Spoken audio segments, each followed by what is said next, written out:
시 한 편을 읽고 나누면서 선생님의 마음챙김 워크숍을 시작하고자 합니다. 포르티아 넬슨의 5장으로 된 짧은 자서전이라는 시입니다. 선생님들이 돌아가면서 한번 읽어주실까요? 5장으로 된 나의 짧은 자서전, 포르티아 넬슨. 난 길을 걷고 있었다. 길 한가운데 깊은 구덩이가 있었다. 난 그곳에 빠졌다. 난 어떻게 할 수가 없었다. 그건 내 잘못이 아니었다. 그 구덩이에서 빠져나오는데 오랜 시간이 걸렸다. 2장. 난 길을 걷고 있었다. 길 한가운데 깊은 구덩이가 있었다. 난 그걸 못 본 채 했다. 난 다시 그곳에 빠졌다. 똑같은 장소에 또 다시 빠진 것이 믿어지지 않았다. 하지만 그건 내 잘못이 아니었다. 그곳에서 빠져나오는데 또 다시 오랜 시간이 걸렸다. 3장. 난 길을 걷고 있었다. 길 한가운데 깊은 구덩이가 있었다. 난 미리 알아차렸지만 또다시 그곳에 빠졌다. 그건 이제 하나의 습관이 되었다. 난 비로소 눈을 떴다. 난 내가 어디 있는지를 알았다. 그건 내 잘못이었다. 난 그곳에서 얼른 빠져나왔다. 4장. 내가 길을 걷고 있는데 길 한가운데 깊은 구덩이가 있었다. 난 그 구덩이를 돌아서 지나갔다. 난 이제 다른 길로 가고 있다. 네. 선생님들 이 시에서 와 닿으시는 구절이 있으신가요? 그 구절이 무엇이었고 또 왜 그 구절을 골랐는지 한번 이야기를 들어보도록 하겠습니다.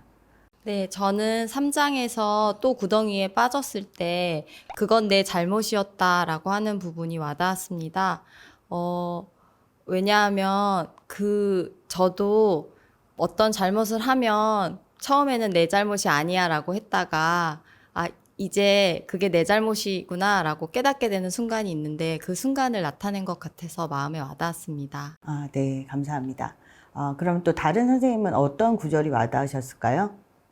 저는 마지막에 이제 다른 길로 빠져나왔다라는 구절이 마음에 닿았는데요. 이제 뭔가 내 잘못이라고 이게 확신을 하다가 내가 이런 생각에 빠져 있구나 이런 생각에서 벗어나는 순간이 그 알아차림의 순간이 잘 나타난 것 같아서 이 구절이 가장 마음에 들었습니다. 네, 저도 그런 이유 때문에 이 시가 마음챙김과 많이 연관이 된다고 생각을 해서 제가 이 책에 실었던 건데요. 선생님들하고 한번 좀 더 이야기를 나눠볼게요. 내가 평상시에 주로 빠지는 구덩이는 무엇인지, 그리고 그 구덩이에 대해서 한번 떠오르시는 게 있으셨다면 이야기 좀 나눠주시겠어요? 네, 저는 학생들이 제 의도와 다르게 행동을 할 때 조급해하는 구덩이에 자주 빠집니다. 그러니까 조급해지니까 왜 이렇게 이 친구들이 변화를 못 만들지? 그리고 내가 잘못한 건 뭐지? 그래서 아이들에게 조금 더 언성을 높일 때도 있고 아이들한테 재촉할 때도 있는 것 같습니다. 그래서 아이들을 조금 더 기다려주고 아이들을 편에 서주는 사람이 되기를 계속 바라고 있습니다. 뭔가 조급함의 구덩이에 좀 빠질 때가 있으시다는 말씀이네요. 네, 한 번만 더 들어볼까요?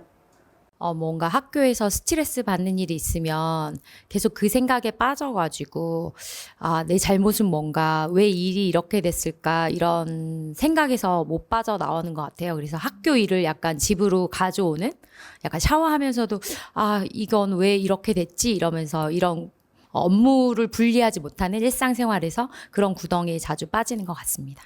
네, 방금 소개한 시에서처럼 제가 자주 빠지는 구덩이가 있다는 것을 알아차리고 그곳에 빠지지 않고 다른 길을 선택해서 걸어갈 수 있으려면 어떻게 해야 할까요? 일단은 알아차려야겠죠. 내가 또 같은 길로 걸어가고 있네? 바로 앞에 구덩이가 있구나.